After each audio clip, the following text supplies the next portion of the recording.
बोलिए वृंदावन बिहारी लाल की जय। आज के इस वीडियो में सच्ची शांति कैसे प्राप्त हो, इसके विषय में हम आप लोगों को बताएंगे। देखिए,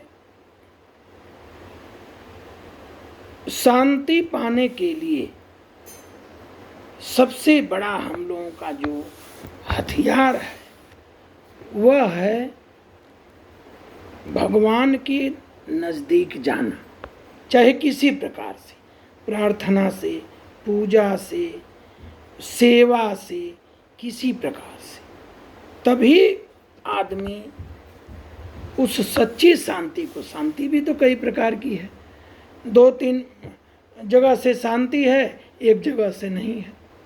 बहुत धन है, पुत्र नहीं है, पुत्र हैं, धन नहीं है, सब कुछ है, फिर भी अशांति है। तो इसलिए इसी की एक कहानी के माध्यम से आपको बताते हैं कि मिथिला नगरी के महानंद परिव्राजक ने जीवन के 3 पन कठिन तपश्चर्या में बिताया। जप, तप, आसन, प्राणायाम, स्वाध्याय, यज्ञ, कीर्तन, मार्जन, तर्पण करते करते असंख्य सिद्धियां करतलगत कर ली, उन्हें अपने हाथों में कर लिया। असाधारण क्षमता वाले मुनि महानंद की ख्याति चंद्रमा की प्रकाश की तरह विकसित होने लगी।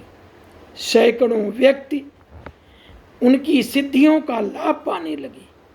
सैकड़ों व्यक्ति प्रतिदिन आश्रम में पहुंचते और श्री चरणों में सिर रखकर महासुख का अनुभव करते। किंतु मुनि का जो अंतःकरण था वह स्थिर न था।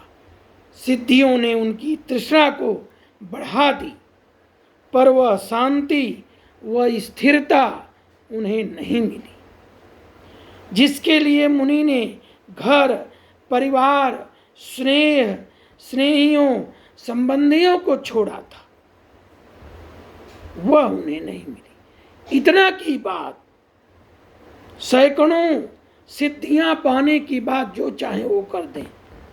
एक दिन महानंद इसी दुख से भरे अपनी कुटिया से निकले और एक गांव की ओर चल पड़े।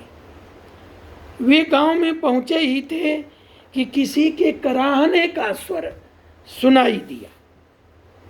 कोई बीमार था, देखने वाला कोई न था, बड़ी पीड़ा बढ़ गई थी।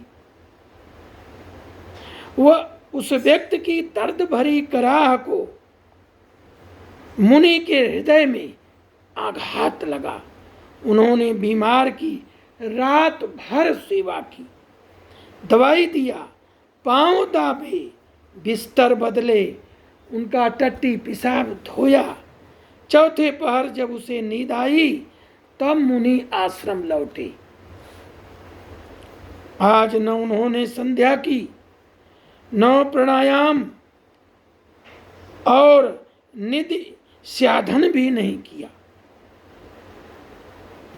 किंतु तो भी उनके अंतःकरण में अपूर्व शांति, स्थिर उत्फुल्लता, अबाध सुख निर्झर की भांति झर रहे थे। महानंद को बोध हुआ कि तप, साधना, अर्जित क्षमता सही उपयोग न होने से मन अशांत था और अपनी साधना का अगला चरण इसी को मानकर उन्होंने अविरल शांति पाई। देखिए, बहुत लोग, बहुत सिद्धियां उनके पास थी, मगर वो सिद्धियां मैंने बिना काम की थी। मान लीजिए सिद्धि बहुत धन, क्या करेंगे? वो ऋषि मुनि हो गए हैं, धन की कोई जरूरत नहीं है। तो तप, साधना, लाभ, जस आदि नहीं, आंतरिक संतोष है। तप साधन है, साध्य नहीं है। उसे कर्म से सार्थक बनाया जा सकता है। जब उन्होंने जा करके गांव में सेवा की, उसका विभिन्न प्रकार से सेवा की, तो इनके मन में एक आत्मिक शांति आई जो सच्ची शांति थी। तो इसलिए इससे हमें ये शिक्षा मिली कि बहुत कुछ पा लेना हमारी शांति के लिए काम नहीं आएगा। जब वह पाना हमारी किसी की सेवा में काम आएगा, तब हम 10 गाड़ी के मालिक हो गए। गांव में किसी को दुख में, किसी को रोग में हम पहुंचा नहीं रहे हैं, बेकार है। शांति तो तब आएगी कि उसी 10 गाड़ी में से एक गाड़ी हम पूरे गांव, पूरे जवार को, जिला को दे दें कि भाई यह गाड़ी सबकी सेवा करेगी। देखिए कितनी शांति मिलती है। बोलिए वृंदावन बिहारी लाल की जय।